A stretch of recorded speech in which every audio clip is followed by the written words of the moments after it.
आप देख रहे हैं एसडीएम न्यूज़। मैं हूं रियाज अंसारी।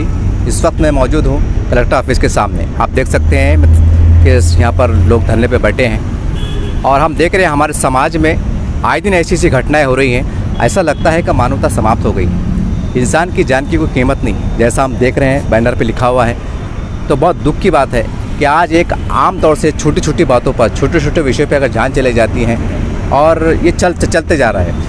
यही चीज़ों को रोकथाम के लिए, ताकि इंसानियत दम ना तोड़े और इंसानियत कायम रहे, भाईचारगी कायम रहे, यही सब विषयों पे ये बैठे हैं। चलिए विस्तार से चर्चा करते हैं कि इनकी मांग क्या है, क्यों बैठे। सर, हमारे चैनल में आपका स्वागत है, खैर मकदम है। धन्यवाद। आखिर क्या कारण है कि आप यहाँ बैठे, विस्तार से बताइए। जो 20 तारीख को मनोज अवार्ड नामक युवक की जिस दर्दनाक तरीके से औरंगाबाद में हत्या की गई, उस हत्या के मामले में जो दोषी है, जो आरोपी लोग हैं, उनको सख्त से सख्त सज़ा होना, ये मांग के लिए।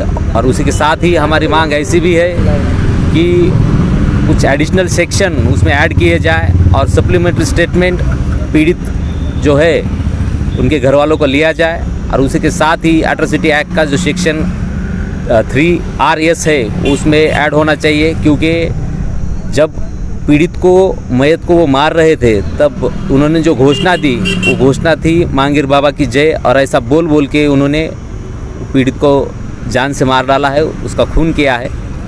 तो हम राष्ट्रीय अत्याचार निवारण शक्ति के साथ साथ बहुजन मुक्ति मोर्चा, राष्ट्रीय मुस्लिम मोर्चा, लहूजी क्रांति मोर्चा और भारत मुक्ति मोर्चा के तहत ये आंदोलन पूरे महाराष्ट्र में 370 तालुके में 36 जिलों में किया जा रहा है।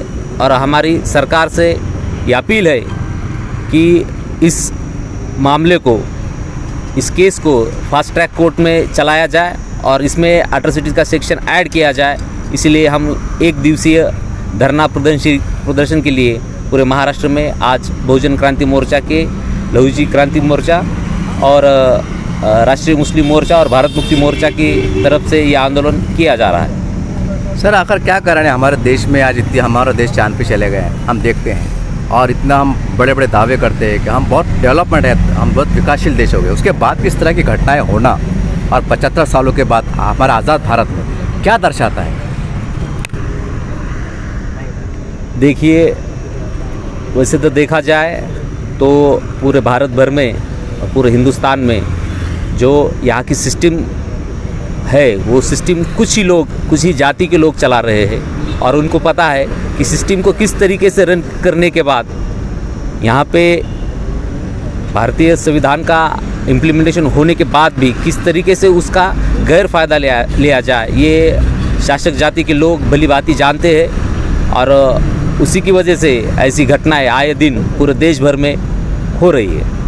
सर, हम देखते हैं कि हमारे पास संविधान है, संविधान के बाद भी इस तरह की घटनाएं घटती हैं, इसका सीधे तौर पे जिम्मेदार कौन है? प्रशासन है, नेता है, कौन है यहाँ पर? जो शासक जाति के जो लोग हैं पूरे हिंदुस्तान में, पूरे भारत भर में, तो उसी के लिए ये जिम्मेदार है, क्योंकि संविधान का प्रॉपर इम्प्लीमेंटेशन ये शासक जाति के लोग जानबूझकर कर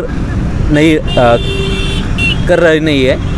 क्योंकि उनको पता है अगर संविधान का प्रॉपर इम्प्लीमेंटेशन किया जाए तो लोग उनके पीछे नहीं आएंगे। और यही भारत की राजनीति है अभी तक की 75 सालों में, ये हम देखते आए हैं। और ये हम महसूस कर रहे हैं कि शासक जाति के लोग भारत का संविधान प्रॉपर तरीके से इम्प्लीमेंटेशन नहीं करना चाह रहे। सर, आपने इसके बारे में थोड़ी हमें भी जानकारी मिली, ये जो झगड़ा हुआ था, मैं आप सीधा सवाल आपसे ये है, ये एक पैसों का लेन देन था या आपसी को दुश्मनी थी, कि जैसा बता रहे कि छोटी जात बड़ी जात का विषय था, आखिर क्या था? थोड़ा इसके पर बोलिएगा। जब हम कल पीड़ित के घर पे गए, पीड़ित की माँ से, उसकी बीवी से बात की, तो उनमें कोई भी झगड़ा नहीं था पहले का।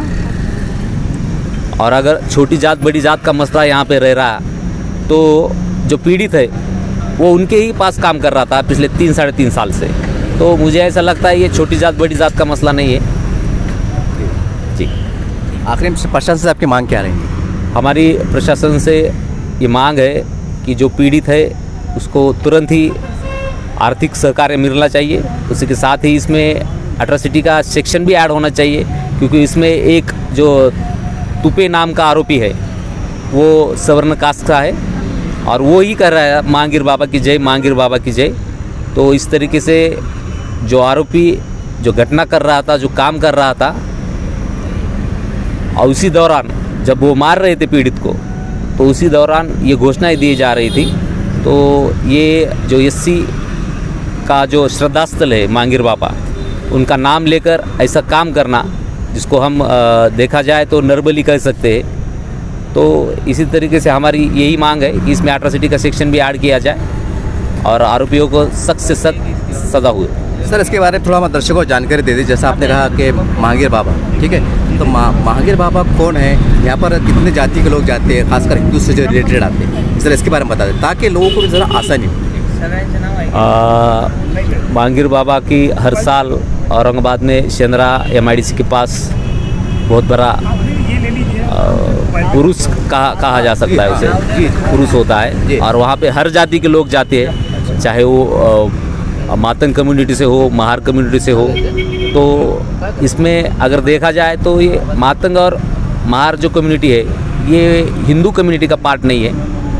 ये हम पहले आपको क्लियर करना चाहते हैं, क्योंकि अगर हम हिंदू कम्युनिटी के पार्ट होते तो जो वर्ण व्यवस्था है, वो वर्ण व्यवस्था के हिसाब से हम शूद्र नहीं है, हम अति शूद्र भी नहीं है, हम अछूत है। तो हमारा ये कहना है कि हम हिंदू व्यवस्था के पार्ट नहीं है। मेरा नाम एडवोकेट शिरीष कांबळे, मैं राष्ट्रीय अत्याचार निवारण शक्ति का महाराष्ट्र प्रदेश उपाध्यक्ष बोल के महाराष्ट्र में काम करता हूँ, और जो एट्रोसिटीज़ होती है, अन्याय अत्याचार होता है, उसी के खिलाफ हमारा संगठन काम करता है।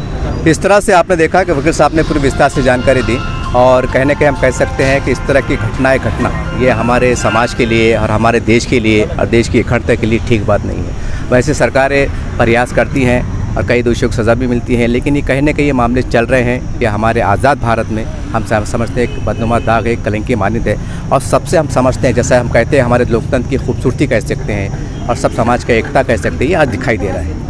ठीक है, प्रकरण जो भी हुआ, दोषियों को सज़ा मिलेंगी, कानून अपना काम करेगा, ये बात सही है, लेकिन सबसे प्रमुखता वाली बात ये है कि इसके अंदर एक आप मुस्लिम चेहरा देख सकते हैं, और ये हमारी लोकतंत्र की ताकत भी है, खूबसूरती भी है। सर, आपका नाम बताइएगा, इसके बारे में विस्तार से जानकारी दें। मैं मौलाना नईम अहमद कासमी, राष्ट्रीय मुस्लिम मोर्चा ज़िला सदर। इसके बारे में जानकारी दें। आज ये जो आंदोलन हो रहा है, ये आंदोलन औरंगाबाद में ही नहीं बल्कि 25 शहरों में ये आंदोलन हो रहा है। महाराष्ट्र के 25 शहरों में आंदोलन हो रहा है, और हम इस आंदोलन के ज़रिए से ये चाहते हैं कि जो बच्चा मक़तूल है, उस पर जो जुल्म हुआ है, उसको है तो पूरा उसका है तो उसको ये मिलना चाहिए। क्यों? इसलिए कि वो बच्चे को जो कत्ल किया गया है, वो बहुत ही दर्दनाक अंदाज से किया गया है और बहुत ही जालिमाना अंदाज में उसको कत्ल किया गया है। तो हम हुकूमत से ख़ास तौर पर दरख्वास्त करते हैं कि जो मुजरिम है उसको सख्त से सख्त सज़ा देना चाहिए। मौलाना नईम अहमद कासमी, राष्ट्रीय मुस्लिम मोर्चा, ज़िला औरंगाबाद। मैं Deepak Khillare, secular republican federation of India, इस सामाजिक संगठन की ओर से औरंगाबाद में जो ये कत्ल हुआ है, मनोज आव्हाड नामक जो युवा है, जो दलित समाज से है, और वो दलित समाज से होने के बावजूद, जैसे अभी हमारे वकील साहब ने कहा कि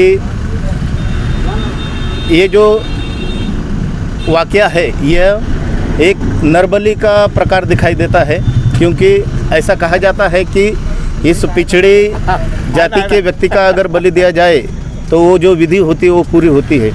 तो इस तरीके से जो ये सब जो कारनामा हुआ है, जिसमें एक युवा की जान गई है, और हम